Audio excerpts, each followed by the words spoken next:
ರಾಯಚೂರು ಜಿಲ್ಲೆಯ ದೇವದುರ್ಗ ತಾಲೂಕಿನ ಗೊಬ್ಬೂರು ಹೋಬಳಿಯ ಖಾನಾಪುರ ಗ್ರಾಮದಲ್ಲಿ ಶ್ರೀ ಮಹರ್ಷಿ ವಾಲ್ಮೀಕಿ ಅವರ ನಾಮಫಲಕಕ್ಕೆ ಕಿಡಿಗೇಡಿಗಳು ಅವಮಾನ ಮಾಡಿದ ಘಟನೆ ಬೆಳಕಿಗೆ ಬಂದಿದೆ.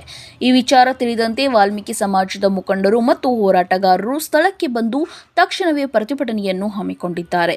ಈ ಪ್ರಕರಣಕ್ಕೆ ಸಂಬಂಧಿಸಿದಂತೆ ಪೊಲೀಸರು ಕೂಡಲೇ ಸ್ಥಳಕ್ಕೆ ಆಗಮಿಸಿ ಹೋರಾಟಗಾರರ ಮನವಿಯನ್ನು ಸ್ವೀಕರಿಸಿ ತನಿಖೆಯನ್ನು ಆರಂಭಿಸಿದ್ದಾರೆ.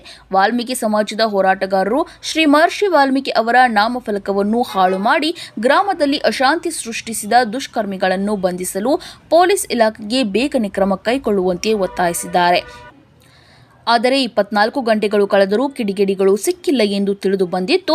ವಾಲ್ಮೀಕಿ ಸಮಾಜದ ಯುವ ನಾಯಕ ರಾಚಣ್ಣ ನಾಯಕ್ ಕೊಳ್ಳೂರ್ ಅವರು ಆಕ್ರೋಶ ವ್ಯಕ್ತಪಡಿಸಿದ್ದಾರೆ. ಅವರು ಮತ್ತೇನು ಹೇಳಿದರು, ಇನ್ನು 2 ದಿನಗಳಲ್ಲಿ ಕಿಡಿಗೇಡಿಗಳು ಬಂಧಿಸದೇ ಇದ್ದರೆ ನಾವು ರಸ್ತೆಗಳಲ್ಲಿ ಉಗ್ರ ಹೋರಾಟ ನಡೆಸುವುದಾಗಿ ಮುನ್ನೆಚ್ಚರಿಕೆ ನೀಡಿದ್ದಾರೆ. ಆಗಲಿ ಸರ್, ಈಗ ಪರವಾಗಿಲ್ಲ, ಇನ್ನ 24 ತಾಸು ಟೈಮ್ ಇದೆಯಲ್ಲ ಸರ್, ನೀವೆಲ್ಲ ಅವ್ರನ್ನ ಕಿಡಿಗೇಡಿಗಳನ್ನ ಬಂದು ಸರ್ ಅಲ್ಲಿವರೆಗೆ ಅಷ್ಟೇ ಇರಲಿ ಸರ್. ಆಲ್ರೆಡಿ ನಮ್ಗೆ ಅವಮಾನ ಆಗಿಬಿಟ್ಟು ಸರ್,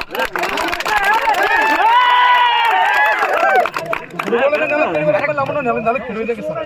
ಇದಕ್ಕೆ ಯಾವುದೇ ಕಾರಣಕ್ಕೆ ಸರ್ ನಾವು ನಿಮಗೆ ಗೌರವಿಸ್ತೀವಿ, ನಿಮಗೆ ನಾವು ನೀವು ಏನು ಕೇಳ್ತೀರಿ ನಾವು ನಿಮ್ಗೆ ಬೆಂಬಲ ಕೊಡ್ತೀವಿ ಸರ್, ಇಲ್ಲ ಅಂತಂದಿಲ್ಲ. ಅವ್ರ ಕಿಡಿಗೇಡಿಗಳನ್ನ ಬಂದು ಸರ್ ಇಲ್ಲೇ ಇರಲಿ ಸರ್, ನಾವೆಲ್ಲರೂ ಇಲ್ಲೇ ಕುತ್ಕೊಂಡು